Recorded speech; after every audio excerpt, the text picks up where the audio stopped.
중소기업 대표로 은퇴 3년 차인 박모 씨. 회사 생활을 할 때 일도 잘하고 애살이 있어서 열심히 키웠던 아끼는 후배가 있었다고 합니다.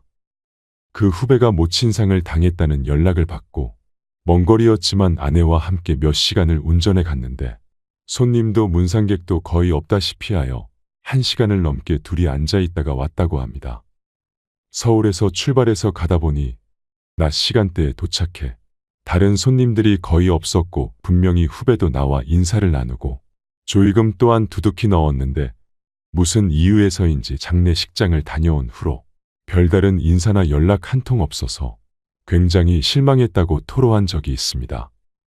함께 회사 생활을 할 때는 간이며 쓸개며 다 빼줄 것처럼 귀찮을 정도로 옆에 찰싹 붙어서 이것저것 물어보고 살갑게 굴더니 이제는 은퇴하고 더 이상 만날 일도 없고 나에게 잘 보일 일도 없어서 그런가 싶어서 굉장히 섭섭하고 속상했다고 털어놓았는데요. 많은 50, 60대 분들이 현역 시절에는 그래도 나름 잘 나가고 인간관계도 좋았는데 은퇴 후 사람 간의 관계가 멀어지거나 계속 관계를 이어가기가 어렵다고 말합니다. 그래서 오늘은 은퇴 후 절대 만나지 말아야 할 사람들에 대해서 말씀드리겠습니다. 은퇴 후 만나면 안 되는 사람 첫 번째는 다녔던 회사 사람들입니다. 은퇴 이후에도 다니던 회사 사람들과 꾸준하게 연락도 하고 가끔 모임도 가지는 게 노년에 외롭지 않고 서로 좋은 거 아니냐고 말씀하시는 분들도 계실 텐데요. 사람들은 흔히 직장에서 맺은 인간관계가 은퇴 후에도 지속될 것으로 기대하곤 합니다. 회사에서 가깝게 지내면서 물심양면으로 도와주고 잘 해줬다면 그런 생각을 더더욱 하게 될 텐데요. 하지만 은퇴를 하게 되면 이해를 바탕으로 한 인간관계는 마치 쌓아놓은 모래성과 같아서 만남이 자연스럽게 줄어들 수밖에 없습니다. 여러분들도 은퇴 후 현재 연락하고 있거나 만남을 유지하는 전 직장 동료가 거의 없으실 겁니다. 휴대폰에 저장된 연락처만 훑어봐도 그렇습니다. 직장 동료나 일적으로 만난 사람들을 제외하면 딱히 연락할 사람이 남아있지 않는 것이 현실일 것입니다. 특히 우리나라의 경우 직장에서 보내는 시간이 하루 중 가장 많습니다. 이 말은 가족들보다 직장 동료들과 더 많은 시간을 보낸다는 의미인데요. 그렇다 보니 내가 퇴직을 했더라도 허전함과 외로움에 다녔던 회사 후배나 동기에게 자연스럽게 연락을 하게 됩니다. 요즘 회사는 잘 돌아가고 있나, 그 직원도 아직 회사에 있냐 등등 이제는 나와 전혀 상관없는 이야기를 하게 되지요. 계속해서 이런 내용으로 전화를 하게 되면 받는 사람 입장에서도 부담스러워져서 어느 순간 전화 받는 것을 꺼리게 될 수도 있습니다. 또 은퇴 이후 여기저기서 오는 경조사 연락 또한 큰 부담으로 다가오는데요. 은퇴 이후 수입은 3분의 1로 줄지만 경조사를 일일이 챙기다 보면 빤한 수입으로 가랑이가 찢어집니다. 현실적으로 노후 대비가 제대로 되어 있지 않은 시니어들이 대다수이기 때문에 이 문제는 노후 생활비 사용에 큰 타격으로 다가옵니다. 한 조사에 따르면 5, 60대 은퇴자 31명 중 16명이 경조사비를 가장 부담스러운 지출로 꼽았습니다. 이처럼 은퇴 후에도 경조사비에서 자유로운 사람은 별로 없습니다. 이들은 한 달에 적게는 10만 원, 많게는 100만 원의 경조사비를 지출한다고 하는데요. 그러다 보니 피부로 느끼는 체감 경조 부담이 현역 때와는 비교할 수 없을 만큼 커집니다.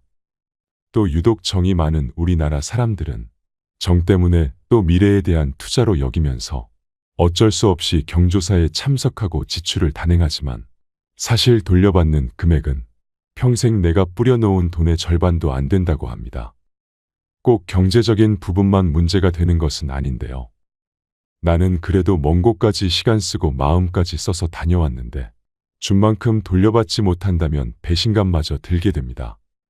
특히 다녔던 회사 사람들 같은 경우 친인척과는 다르게 경조금 받을 땐 좋았지만 은퇴 후 경조사를 알렸을 땐 나 몰라라 하기 십상이라는 겁니다. 이제 볼 사이도 아닌데 굳이 해야 하나라며 그냥 안면몰수하는 사람들도 태반입니다. 한 가지 분명한 점은 노후의 경조사 지출 문제를 현역 때와 같이 접근하면 믿었던 사람에게 상처받고 내 호주머니가 거덜나는 건 시간 문제라는 사실입니다.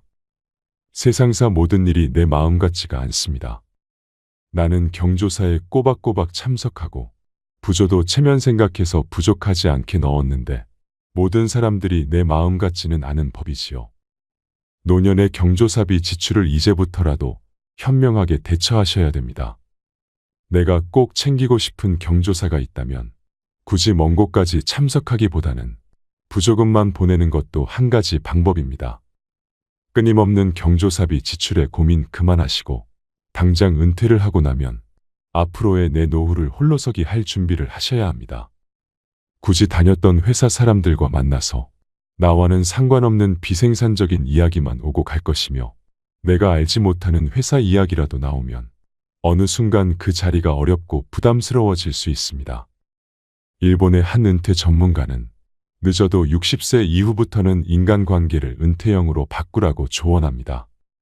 늦어도 50대, 60대부터는 새로운 인간관계를 만들기 시작해야 합니다. 아시다시피 인간관계라고 하는 것이 하루아침에 갑자기 만들어지는 것은 아닙니다. 내 곁에 좋은 사람을 두고 좋은 영향을 받고자 한다면 그 사람에게도 꾸준하게 관심과 사랑을 베풀어야 합니다. 나이 들수록 어떤 사람을 곁에 두냐에 따라 내 노후의 질이 달라집니다. 이 말은 누구라도 부정하지 못할 텐데요. 끼리끼리라는 말 들어보셨을 겁니다. 지혜로운 사람을 곁에 두는 것은 무엇보다 길어진 노후의 시간을 어떻게 보내느냐 하는 문제와도 직결되어 있습니다. 그럼 대체 새로운 인간관계는 어디에서 만들어야 되냐라고 물어보시는 분들이 계실 텐데요. 그것은 바로 내가 사는 인근이 될 수 있을 것입니다. 한창 회사 생활을 할 때는 내 거주지 주변을 둘러볼 기회가 별로 없습니다. 은퇴 후 노후를 보낼 지역을 찾았다면 이제는 대부분을 그곳에서 머물게 되기 때문에 이 라이프 타운에서 좋은 친구나 인연을 만드는 것이 무엇보다 중요합니다. 구체적인 방법으로는 근처 복지관이나 도서관, 지역센터에서 운영하는 각종 프로그램에 참여해보는 것이 좋습니다. 또 파크골프나 탁구, 그림 그리기 등 자신과 잘 맞는 활동을 꾸준히 하다 보면 비슷한 가치관이나 관심사를 가진 친구를 만나게 될 가능성이 높습니다. 노후에는 가족과 보내는 시간도 중요하지만 가족과는 별개로 친구와 노후를 보내는 것 또한 무척 중요합니다. 은퇴 후 만나면 안 되는 사람 두 번째, 돈 얘기하는 사람입니다. 일반적으로 은퇴를 하고 나면 그동안 모아둔 노후 자금도 있을 것이고 퇴직금과 같은 목돈이 생길 수 있기 때문에 아무래도 이 시기가 어쩌면 살아가면서 수중에 돈이 제일 많은 순간이 될 수 있습니다. 이 퇴직금이란 목돈은 내가 퇴직하고 나서 새로운 인생을 이모작할 때까지 버티라고 주는 돈이라고 볼 수 있는데요. 퇴직하기 전까지 고정적으로 들어가는 생활비가 있을 텐데요. 예를 들어 한 달 생활비로 300만 원씩 쓰던 것을 퇴직 후 절반 이상으로 줄여야 될 수도 있습니다. 물론 퇴직금 외에도 모아놓은 현금성 자산이 많고 연금도 매달 4,500씩 꼬박꼬박 들어온다면 앞으로 남은 노후가 크게 문제 없겠지만 앞서 말씀드렸다시피 대부분의 은퇴자들은 노후 준비를 충분히 해놓지 못한 분들이 더 많습니다. 그래서 은퇴 후 생활비를 먼저 줄이는 것이 급선무인데요. 뭐부터 줄여야 할지도 모르겠고 막상 줄이자니 딱히 줄일 것도 없어 보입니다. 그래서 퇴직한 시점에 맞추어 계약직 일자리나 시급제 아르바이트라도 찾아서 노후 생활비를 최대한 충당해 두시고 아껴서 생활비로 사용하셔야 됩니다. 노후가 길어지는 만큼 그래도 턱없이 부족한 노후 자금을 어떻게 마련해야 하나 고민이실 텐데요. 한편 은퇴자들에게 퇴직금이란 목돈이 생기면 어떻게 귀신같이 알고 많은 사기꾼들이 들러붙습니다. 이때 가장 중요한 것은 인생은 한방이지 하며 사기 수법인 줄도 모르고 사기꾼들의 화려한 언변에 속아 넘어가 자신의 노후 자금을 몰빵해버리는 분들이 있습니다. 은퇴 직후에 가장 중요한 것은 노후 자금은 크게 불려보겠다는 생각보다 지금까지 모아놓은 자금을 안전하게 지키는 일입니다. 은퇴 후에는 퇴직금을 포함한 노후 자금을 비상용 자금으로 잘 보관해 두시고 소일거리라도 찾으셔서 용돈이라도 버시는 게 정신 건강과 신체 건강에도 많은 도움이 됩니다. 근데 또 내 퇴직금을 통장에 넣어두면 어떻게 알고 주변 지인들에게서 돈 좀 빌려 달라거나 좋은 투자처가 있다는 식으로 연락이 올 수 있습니다. 평소에는 잘 연락도 하지 않던 친구나 지인들이 어디에서 내가 퇴직했다 이야기를 들었는지 연락을 해옵니다. 은퇴 후 만날 친구나 전 직장 동료도 줄어들어 가뜩이나 공허하고 외롭던 찰나에 전에 알고 지내던 지인이나 가까운 친구에게서 연락이 오면 반가운 마음에 전화를 받아보면 갑자기 밥을 먹자고 합니다. 이렇게 오랜만에 친구 얼굴이나 한번 보고 밥이나 먹자고 나간 자리에서 서서히 본색을 드러냅니다. 곧 자신의 어려운 사정 이야기를 꺼냅니다. 자신이 여기에 투자해서 얼마를 벌었다. 좋은 투자처가 있는데 노후 자금을 많이 불릴 수 있다거나 하는 식의 얘기를 늘어놓습니다. 이처럼 사귀는 사람의 간절함이 불안함을 이용하는 심리전입니다. 내가 지금은 퇴직한 지 얼마 지나지 않아 당장은 꽤 큰 돈의 목돈이 있지만 언제까지 이 돈으로 노후를 보낼 수도 없고 아껴가며 산다 해도 언제 바닥을 드러낼지 모르기 때문에 이 돈을 그냥 묵혀두기보다 빨리 좋은 투자로 성공해 노후 자금을 한 푼이라도 더 벌어야겠다는 조급한 심리를 이용하는 것이죠. 사기꾼들은 처음부터 계획적으로 접근하고 친절하게 대하면서 사람이 긴장을 풀게 만듭니다. 이렇게 작정하고 속이기 때문에 여기에 속지 않을 사람이 얼마나 될까요? 바보나 저런 사기나 당하지라고 장담하는 분들이 많겠지만 세상 모든 일에 확신하거나 장담은 금물입니다. 은퇴 후에는 사회와 단절되어 현실감이 떨어지거나 순간적인 인지부조화 등으로 판단력이 취약해질 수 있기 때문에 사기꾼의 표적이 되기 쉽습니다. 이 점을 항상 주의하셔야 됩니다. 보통 퇴직금이나 노후자금 사기꾼들의 수법은 이렇습니다. 주로 오랜 기간 신뢰를 쌓아온 지인 또는 가족 등의 말을 별다른 의심 없이 믿고 투자한다는 점을 이용하여 주변 지인, 가족 등에게 투자를 권유합니다. 이는 전형적인 불법 피라미드 다단계 방식이라고 볼 수 있는데요. 고수에게는 항상 그에 상응하는 높은 위험이 따른다는 평범한 진리를 명심할 필요가 있습니다. 여러분 잘 생각해 보세요. 그렇게 좋은 투자처가 있다면 왜 굳이 나에게 권할까요? 자신이 돈을 그렇게 많이 벌었다는 사람도 마찬가지입니다. 그렇게 고급 정보를 나에게 주려는 사람의 의도가 무엇인지 생각해 보신다면 정답은 정해져 있다고 볼 수 있습니다. 그렇다고 모든 재테크 투자가 나쁜 것도 아니며 돈을 아예 벌 수 없다는 뜻도 아닙니다. 하지만 지금껏 직장 생활만 몇십 년씩 하신 분들이라면 퇴직 후 노후 자금이 점점 줄어드는 것을 보며 마음이 조급해져서 충동적으로 일을 그르칩니다.